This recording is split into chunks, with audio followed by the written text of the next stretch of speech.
Налуу ухаан эдийн засгийн тусгай бүсийг Налаах дүүргийн 3-5 дугаар орны нутаг дэвсгэрт 7850 га газар байгуулахаар одоо засгийн газрын шийдвэр гараад энэ чинь бас нийслэлээс одоо эдийн засгийн тусгай бус байгуулалт ажиллаад явж байгаа.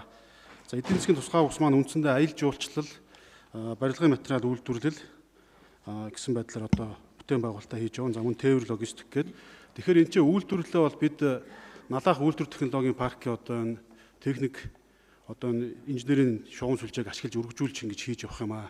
Тэгэхээр энэ Налаах үйлдвэр технологийн парк маань одоо 1000 м3 багтаамжтай цэвэрлэх байгууламжийг 1.8 га газар, за 26 гигакалори хүчин чадалтай дулааны станц барих талбай бас 1.8 га гэд энэ 120 га төлөвлөсөн энэ төлөвлөгөөний эсвэгчсэн төлөвлөгөөний өрөөнд ингэж энэ баг газар дээр одоо хийж явж байгаа. Тэгэхээр энэ цаашдаа энэ үйлдвэр технологийн паркийн маань газар нутгийн хэмжээ нэмэгдэнэ.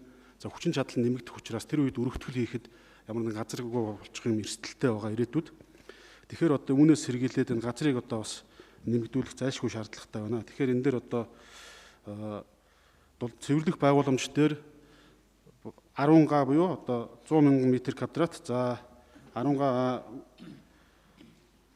дулааны станц барих дээр одоо мөн одоо бас 10 га газар гэх тус бүр нийтдээ 20 га газар болгож ингэж батлуулах нь хүсэлтийг оруулж байна. За хэлцэж шийдвэрлэж өгнө. Баярлалаа.